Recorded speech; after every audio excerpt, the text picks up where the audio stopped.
celle-là, elle est maillée. Une belle truite mouchetée. Papa, qu'est-ce qu'il fait? Salut tout le monde!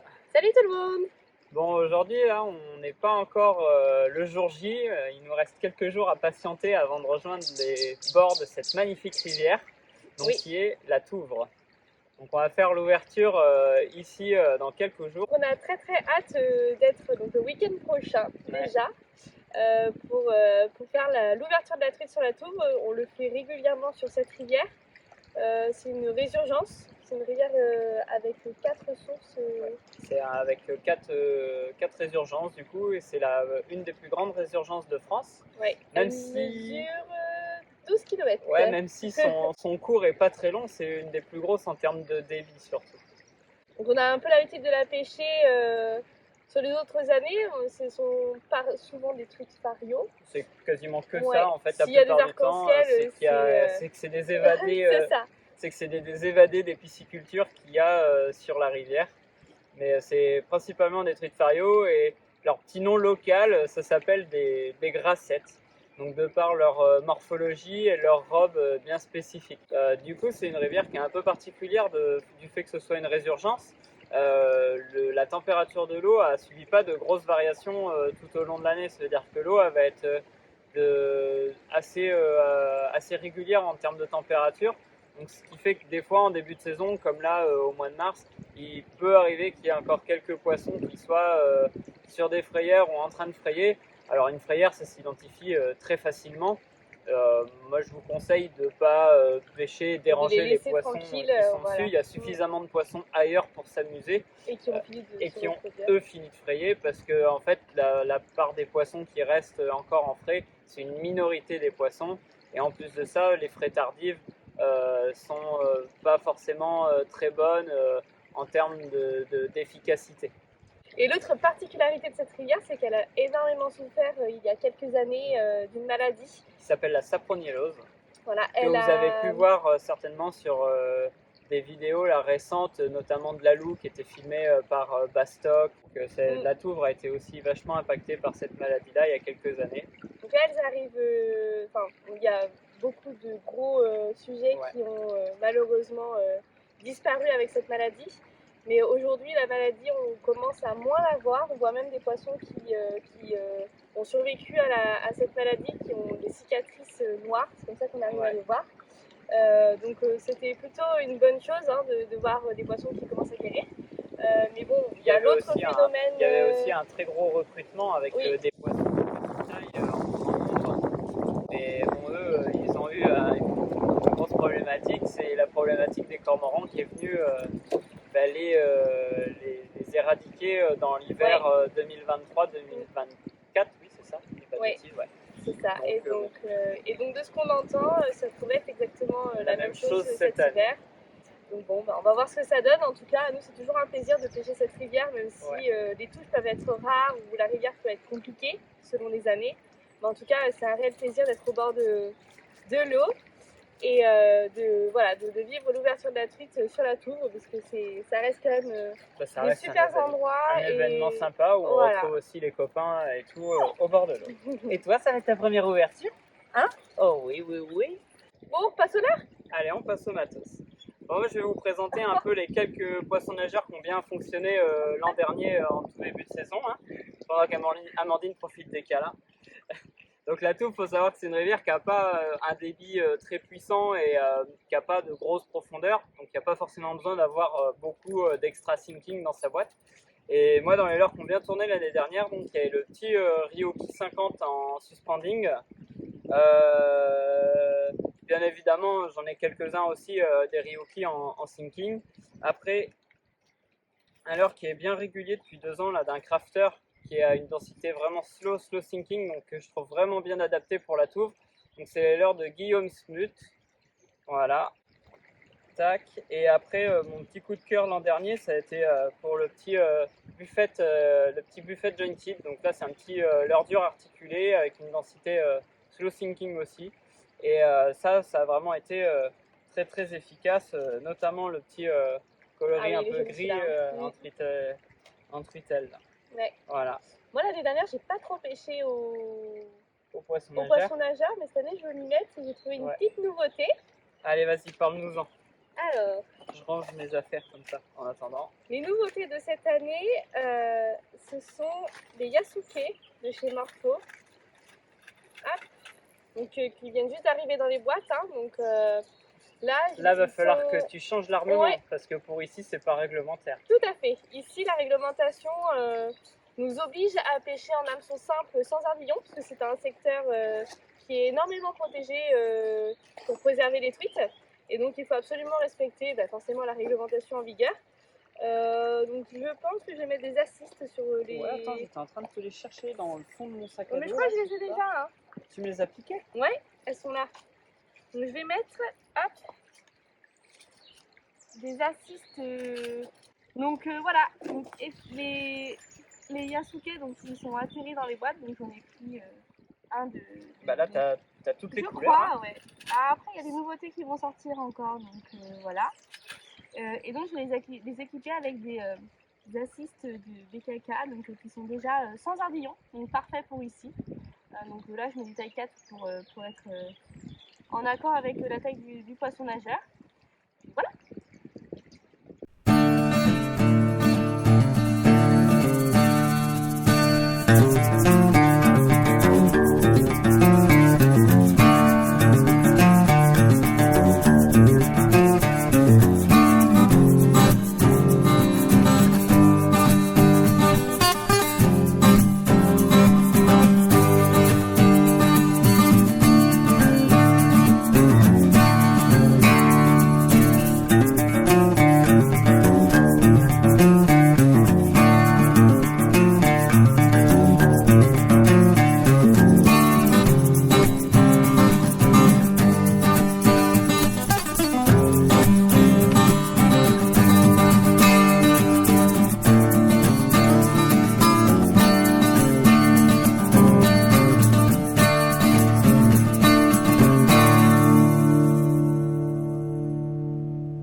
Toi, sur les nouveautés, sur toutes les couleurs, tu penses que lequel a le plus fonctionné sur la tour cette année? Ça et ça. Ça et ça? Donc, le ça et ça en question, parce qu'on fait appel à un expert, hein, qui pêche un peu plus longtemps que moi quand même sur la tour. Donc, voici les deux coloris. Ouais, donc, moi, c'est ceux-là que je mettrai en priorité. Ouais. Ok, bah écoute, je vais te faire confiance. En Donc, plus, l'eau, elle a l'air pas mal prendre. transparente. Donc, voilà, on va essayer tout ça. Des petites nouveautés pour cette année. Ça, c'était la petite nouveauté donc de chez Morpho. On vous mettra le lien aussi dans la description si des fois vous voulez vous aussi vous en procurer avant l'ouverture. Ça risque d'être juste, mais peut-être si le livreur est rapide, il vous les enverra. C'était là et passe par là, vous avez pu entendre secouer. Super nickel. Donc dans les autres leurres qui ont bien fonctionné pendant la saison dernière, ce qui permettait d'abattre vachement de terrain, de lancer loin et tout ça, c'était tout ce qui était cuillère ondulante. Donc là, notamment, moi, il y en avait une qui avait vraiment bien fonctionné, mais je crois que je l'ai plus dans ma boîte parce que je l'ai perdu en fin de saison, à moins que je me la sois fait piquer, non même pas. Mais c'était pour moi le coup de cœur de l'an dernier, c'était les Tanza en 7 grammes, notamment ce coloris-là, vert et doré, et il y a un coloris aussi, hop, donc un coloris de nacré rouge et doré dessous. Donc ça c'est pareil, là je peux tout ranger, super nickel. Voilà. Donc les Tanza, c'est les cuillères que fait aussi Morpho. Voilà. Oh, c'est le bazar. Là.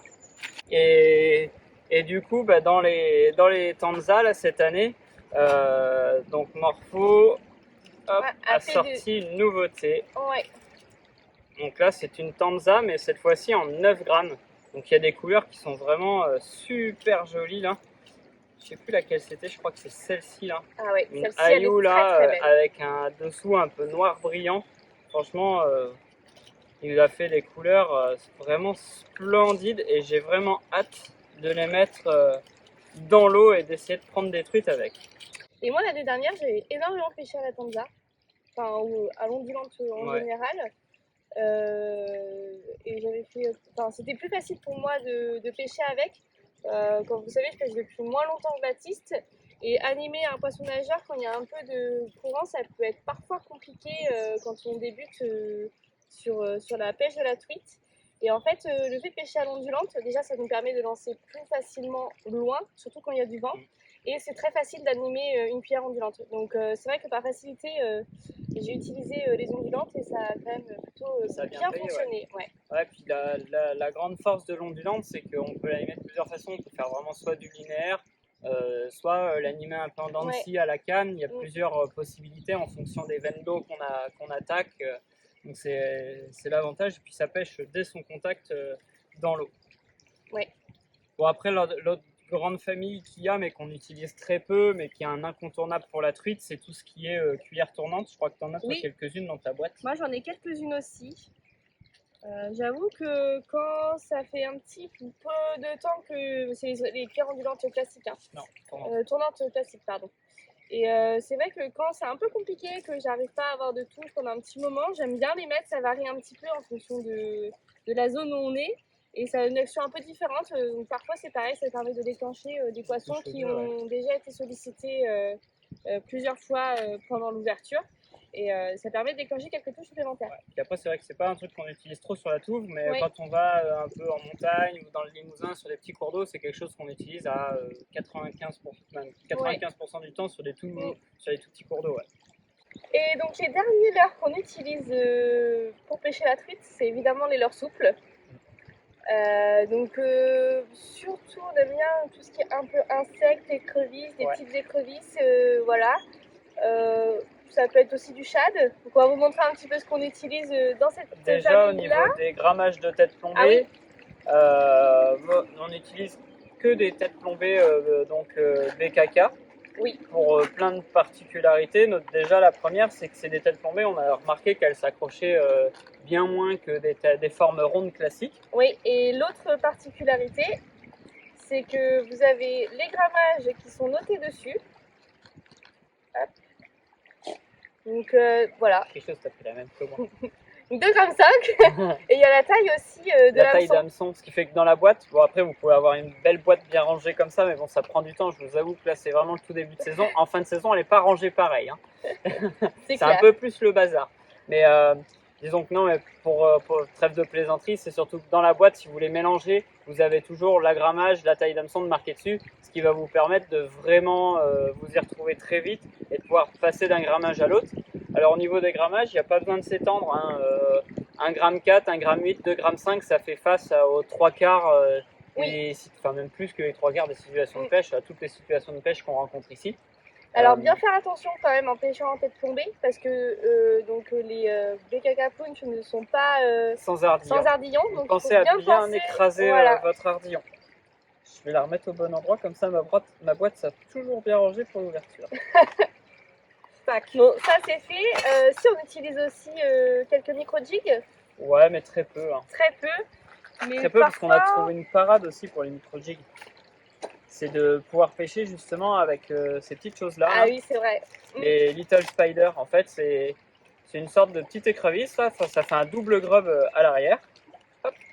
Et avec une petite jupe, une petite collerette au-dessus. Ce qui fait que comme ça permet d'avoir... on va dire un peu le même intérêt qu'un micro-jig, donc de ralentir le leurre à la descente et d'avoir plus de volume d'eau déplacé. Donc ça fait partie un peu de la catégorie des insectes ou des écrevisses qu'on aime utiliser ici. Alors un autre écrevisse que j'aime bien utiliser ici, ce sont les Zaixtro de Reims. Voilà, donc j'utilise plusieurs coloris. Celui-là, il me plaît bien, là, fais voir. Hop, je vais le garder pour moi. Celui-là, en plus, il a bien marché l'année dernière. Ah mince. Non, je garde celui-là. Ah, c'est pas gentil, tu pourrais me faire un cadeau quand même. C'est bientôt mon anniversaire en plus. Peut-être. Mais j'en ai plus beaucoup. Qu'est-ce que c'est que ça là-bas? Ouais, non, ça marche. Mince, ça marche plus. Voilà, bon, bah, moi j'aime bien pêcher avec ça. Ouais. Je trouve que c'est hyper réaliste. Et puis ça fonctionne en plus. Voilà. Et toi? Après, moi aussi j'aime bien pêcher avec les Zaixtro, mais après il y a d'autres trucs que j'utilise, notamment des petits shads. Ouais. Ça reste un incontournable, que ce soit pour la perche, pour la truite, pour toutes les pêches, on va dire des carnassiers. Là, il y a plusieurs choses que je vais utiliser. Des grasses minnows, ça reste pour moi un incontournable. Ça permet d'avoir une petite bouchée avec un petit paddle qui va vibrer très rapidement dans les veines d'eau. Bon, l'autre incontournable que tout le monde a dans ses boîtes, quelques pochettes d'Easy Shiner en 2 pouces. Ouais, Là, c'est un peu une nouveauté là aussi. Ceux-là, je sais pas si je dois les sortir. Bah, c'est une nouveauté quand même depuis peu, mais c'est vrai qu'on utilise de plus en plus. Mais Ouais. moi, je n'ai pas pêché avec ça l'année dernière et je vais les tester cette année, tu vois. Non, c'est vrai. La première fois, c'était Jimmy qui nous avait Ouais. passé et fait essayer. Et du coup, c'est vrai que sur la fin de saison, ça nous avait bien réussi, que ce soit à la perche, mais même à la truite. Ouais. Donc bah, là, cette année, ils suivent encore dans le sac à dos. Mais Amandine a plus de pochettes que moi dans son sac, donc je vais aller en douce, aller lui en piquer quelques-unes. C'est pas vrai, je vois pas de quoi tu parles, j'en ai juste un tout petit peu plus. Non, À moi. c'est à moi.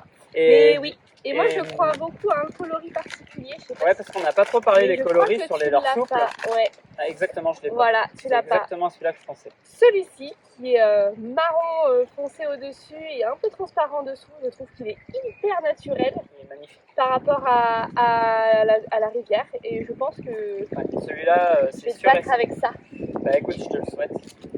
Peut-être que je t'offrirai le dernier si jamais. Ah bah voilà, bien sûr, tu vas m'offrir le dernier. Tu vas le garder, surtout si tu reste plus qu'un dans la pochette. Après, au niveau des couleurs, bon, tout ce qui est base vert, marron, noir, C'est reste des valeur valeurs sûre, il n'y a pas besoin de se tromper là-dessus. Après, moi, quand on pêche au souple, là, que je vois qu'il n'y a pas trop de résultats au shad, ni avec des imitations de larves ou d'écrevisses, ben, j'aime bien pêcher avec le Tanta de chez Fish Up. Bon, et qu'est-ce qu'on prend comme canne pour pêcher avec tout ça? Alors, comme canne. Ça, c'est à moi. Ça c'est à toi. Hop. Toi, je crois que tu vas prendre ça pour pêcher à Ça va gratter. être ma canne pour au pêcher au souple. Moi, pour pêcher au souple, je vais prendre mon combo que je prends en street fishing, donc ma poisandrina avec mon petit moulinet en 1000, le petit Van Ford. C'est ça. Voilà. Donc au niveau moulinet, après des petites tailles, moi c'est une Dragon Bait Trout en 2,8 grammes. Toi ça fait Ouais, plus légère. 1,5 grammes. Ouais. Donc, bon, ça reste des puissances on va dire ultra légères. Et en moulinet 1000 ou 2000 dessus. Après au niveau du ratio, comme je disais, c'est pas une rivière qui a un courant très puissant, donc ça permet de pas avoir besoin de gros ratios spécifiques à la truite. En tresse, on met du PE04. Ouais, en 4 brins. En 4 brins. Pour avoir plus de résistance à l'abrasion, plus de résonance aussi.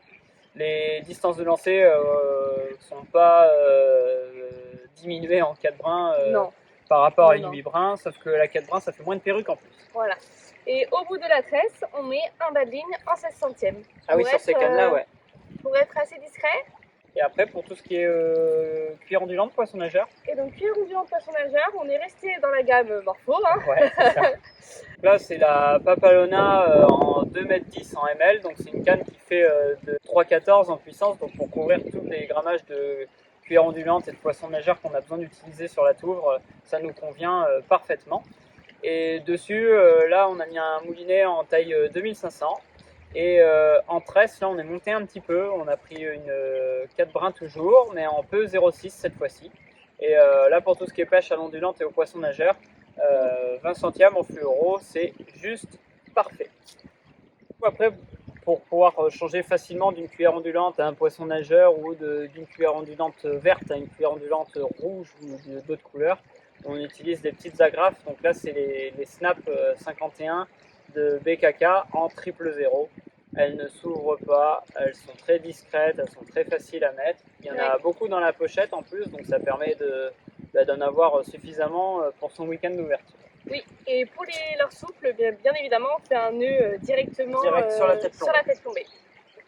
Ben voilà, je crois qu'on a fait un petit peu le tour on a fait un peu le tour de la tout. question. Maintenant, on va partir à pied et puis on va essayer de voir si on... Commençons un peu les postes, observer. C'est ça. Déjà, là, j'ai entendu pendant qu'on filmait, là, dans le coin de mon épaule, là, il y en a une qui était un peu en activité. J'ai entendu 2-3 sauts, 2-3 gobages, donc Je pense que vous avez dû la voir pendant la vidéo. Ouais, on espère aussi avoir ce temps. Ouais. Ce serait vraiment bien parce que généralement on fait des ouvertures sous la pluie, hein, mais bon, on verra bien. De toute façon, ça restera quand même une belle moment journée. sympathique. On vous souhaite à tous une belle ouverture à venir et n'hésitez pas à nous dire en commentaire où est-ce que vous allez faire votre ouverture et pour vous, quels sont les incontournables, l'heure à avoir dans vos boîtes. Ça nous intéresse. Pour réussir cette bonne journée, on est toujours partant de petites astuces et de choses qui marchent chez vous pour voir si chez nous également ça marche.